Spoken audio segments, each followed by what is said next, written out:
મીના આજે એક નવા પરિવારમાં આવી છે પરણીને. આખો પરિવાર અને સાથે મીના અને માલવ બંને પણ બહુ ખુશ છે. આખરે લગ્ન પણ તેમની મરજીથી થયા છે.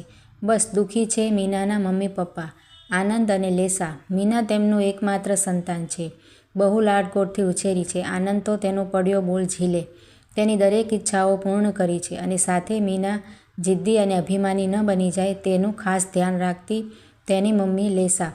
લેસા પણ કંઈ કમ નહોતી, પણ તે જોબની સાથે પરિવાર અને બધું સંભાળતી. પણ તેઓ તે મીનાને એ રીતે તૈયાર કરે છે કે તે ક્યારેય કોઈપણ બાબતમાં પાછી ન પડે. તેને શું નથી શીખવ્યું? સ્વિમિંગ, કરાટે, ડાન્સિંગ, રસોઈમાં પણ Chinese, Italian, south Indian, Punjabi, Gujarati બધું જ આવડે. સાથે ભણવામાં પણ તે ઇન્ટિરિયર ડિઝાઇનર બની ગઈ છે. આ બધાની સાથે સંસ્કાર તો ખરા જ. આટલું બધું એક તુલસી ક્યારાને માવજત અને પ્રેમથી ઉછેર્યા પછી તેને બીજાના હાથમાં સોંપવો એ કંઈ નાની સૂની વાત નથી. અને એ પણ ત્યાં.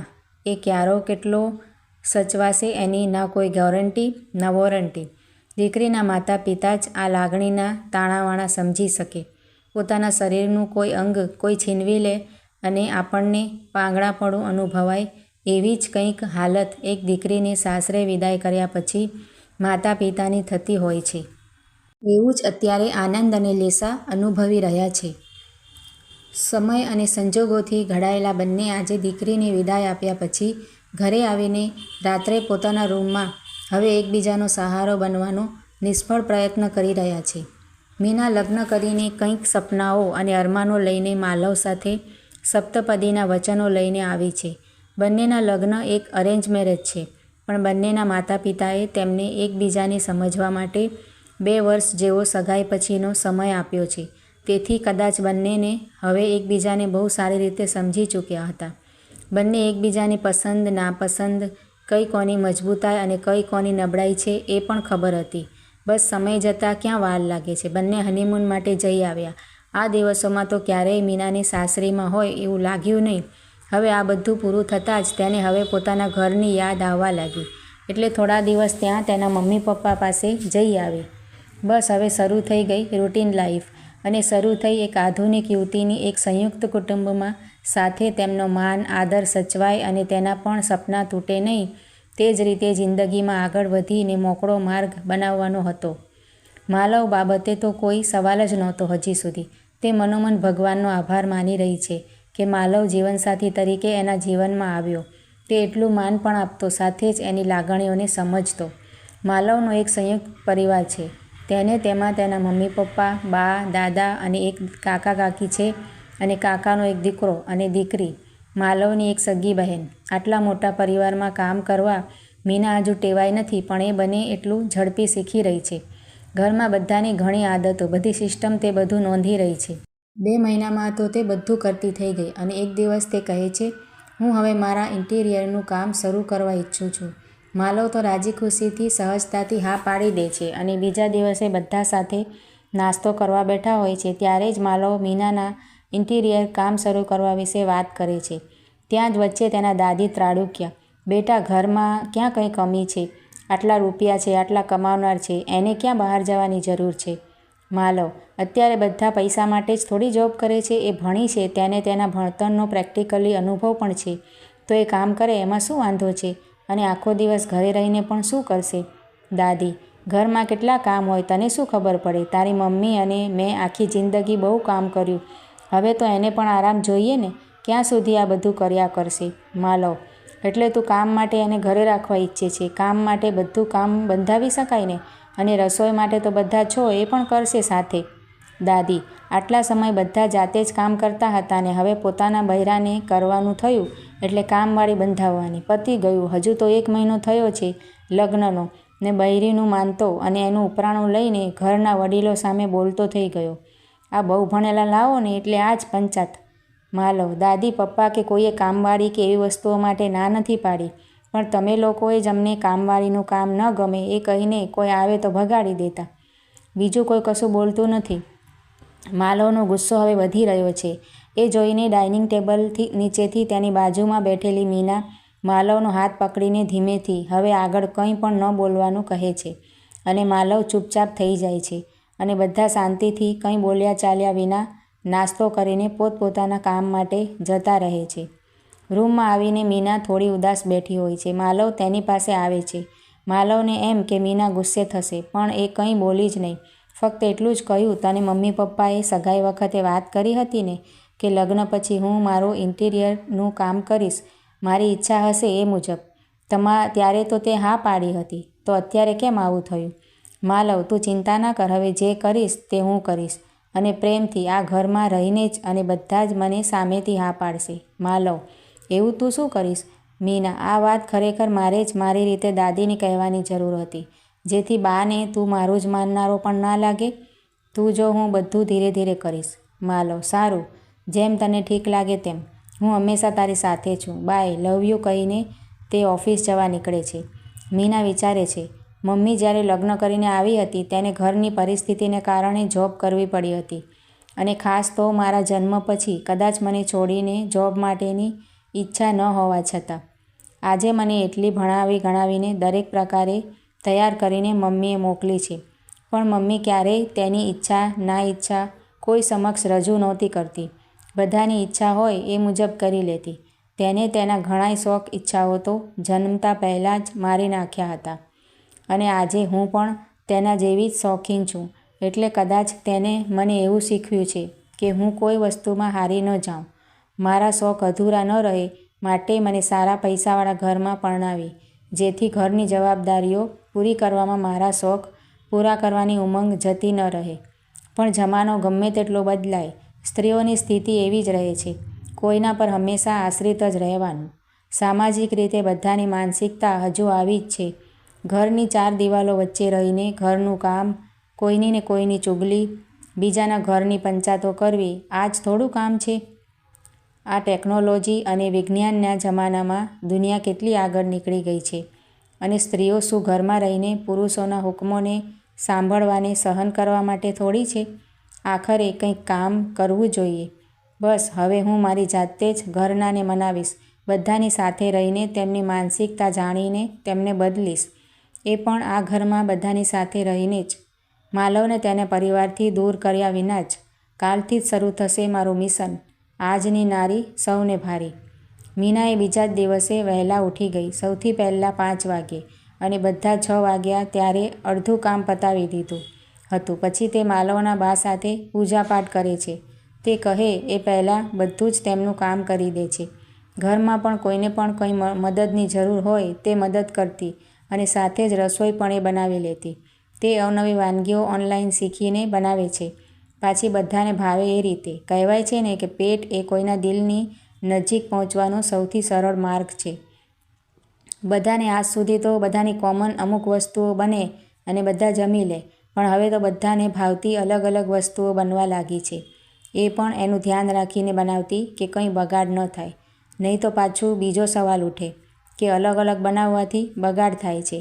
પણ તે દરરોજ આવું ન કરતી. દરરોજ એકાદ બે વ્યક્તિની ભાવતી વસ્તુ બનાવે. વળી દાદી અને તેના સસરાને ડાયાબિટીસ હોવાથી તેઓ ગણપણ વિનાની અને લિમિટેડ વસ્તુઓ ખાતા. તેમને એકનું એક શિડ્યુલ વડું ખાઈને કંટાળી જતા. મીના હવે એ લોકોને સારી અલગ વેરાયટીવાળી વસ્તુઓ બનાવી દેતી કે ડાયાબિટીસમાં ખવાય.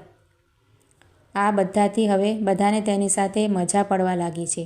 આમ પણ તે થોડી બોલકી અને મજાકી છે. તે કોઈને પણ સાચી વાત બહુ સારા ટોનમાં કહી શકે છે, પણ આજ સુધી બધું નવું હોવાથી તે તેનો બહુ ઉપયોગ નહોતી કરતી. હવે મીના કંઈ કહે તો બધા તેની વાત માનવા લાગે છે, પણ તે અત્યારે તેના જોબ માટે પૂછવા નહોતી ઈચ્છતી. તે ઈચ્છે કે એ લોકો સામેથી મને કહે. તે આખો દિવસ બધા માટે આટલું કરતી એટલે બધા પણ બેસી રહ્યા વિના તેને મદદમાં લાગી જતા. પણ બાકીના તો હવે થોડી ઉંમર થઈ હોવાથી કામમાં થાકી જતા.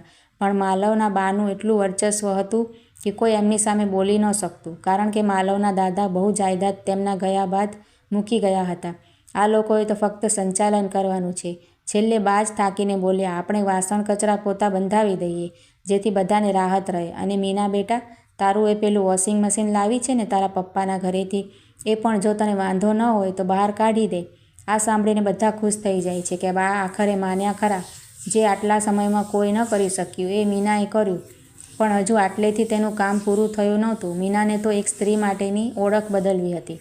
હવે ઘરમાં કામ કરવાવાળા આવવા લાગ્યા એટલે એક સંયુક્ત કુટુંબમાં બહુ મોટો કામનો ભાર હળવો થઈ જતાં ઘરની સ્ત્રીઓ પણ હવે ઘરકામમાં જ જે આખો દિવસ રચીપચી રહેતી તેમાંથી મુક્ત થઈ. એક દિવસ મીનાએ કહ્યું, દાદી, તમને ડાયાબિટીસ છે તો તમારે રેગ્યુલર ચાલવા જવું જોઈએ. હું પણ તમારી સાથે આવીશ. હવે તો તે બાની લાડલી વહુ બની ગઈ છે. મીના તેમની અપેક્ષા મુજબનું કામ કરીને તેને જે બદલાવ લાવવા છે એ લાવી દે છે અને હવે તો જોબ કરવાની વાત સુદ્ધા નથી ઉચ્ચારતી. સવારે તો થોડું બા તૈયાર ન થાય એટલે સાંજે તેમને બહાર લઈને જતી. આટલા રૂપિયા હોવા છતાં ક્યારેય બહારની દુનિયા જોઈ જ નહોતી. થોડો જીવ ટૂંકો છે અને થોડીક રૂઢિચુસ્તતાને કારણે. રોજ બહાર જવાને કારણે તેમને થવા લાગ્યું કેટલી દુનિયા આગળ વધી ગઈ છે.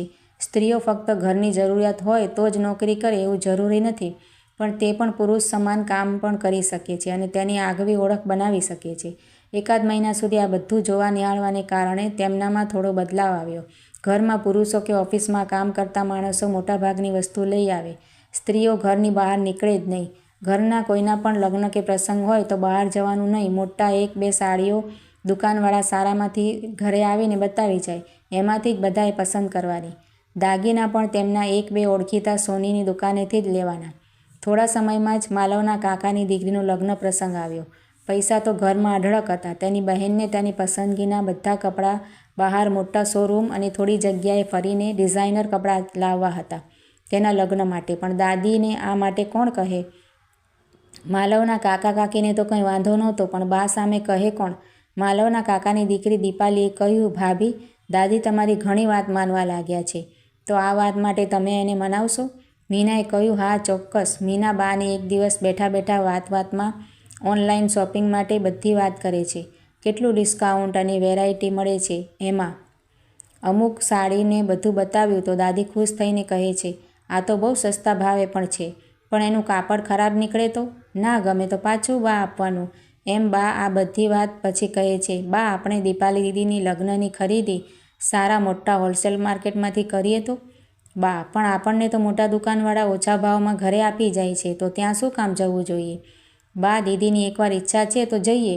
અહીં તો બિચારા એમની ઈચ્છા પ્રમાણે લઈ લે, પછી તો સાસરે ગયા પછી થોડી એમની મરજી ચાલવાની છે. તેમને તો બીજાના કયા મુજબ જ કરવું પડશે ને.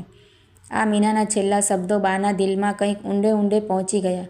તેમને એ દિવસો યાદ આવ્યા જ્યારે એ આ પરિવારમાં વહુ બનીને આવ્યા. મને પણ કોઈના કયા મુજબ કામ કરવાનું નહોતું ગમતું. એ સમયે મને ભરત ગૂંથણનો શોખ હતો, પણ મારા સાસુ આવું કામ આપણા પરિવારમાં ન શોભે કહીને ના પાડી દીધી હતી. તો મને એ સમયે કેટલું દુઃખ થયું હતું. એ તો ફક્ત મારો શોખ હતો. જ્યારે મીના તો આ માટે ભણી ગણીને તૈયાર થઈને આવી છે, તો તેના કેટલા અરમાનો હશે. એક સ્ત્રીની લાગણી હું સ્ત્રી થઈને નથી સમજી શકતી, તો એક પુરુષ તો આ માટે આખી જિંદગી પ્રયત્ન કરે તો પણ કદાચ સફળ ન થાય. જ્યારે કોઈ સ્ત્રી સાથે અન્યાય થાય ત્યારે એક મા, સાસુ, નણંદ કે દેરાણી જેઠાણીએ આ બળતામાં ઘી હોમવાને બદલે તેને પૂરેપૂરો સાથ આપવો જોઈએ. મીનાને કેટલા અરમાનો સાથે તેના માતા પિતાએ ભણાવી ગણાવીને મોકલી છે, અને હું તેને આ 4 દિવાલોની વચ્ચે આમ જ રહેવા કહું તો તેને કેટલું દુઃખ થયું હશે. આપણે આપણા પર વીતેલી તકલીફ આપણી આવનારી પેઢીને ન પડે તે ધ્યાન રાખવું જોઈએ. એ જ એક વડીલ તરીકેનું કામ છે, નહીં કે તેની આવડત, ઈચ્છા, લાગણીઓને એક તિજોરીમાં બંધ કરીને રાખવાનું અને આપણા અહમને પોષવાનું કામ.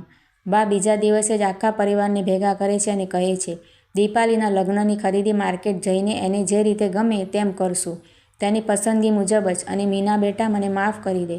મેં તારો વિકાસ રૂંધવાની કોશિશ કરી હતી, પણ હવે તું તારી ઈચ્છા મુજબ જોબ કે તારું સ્વતંત્ર કામ કરી શકે છે.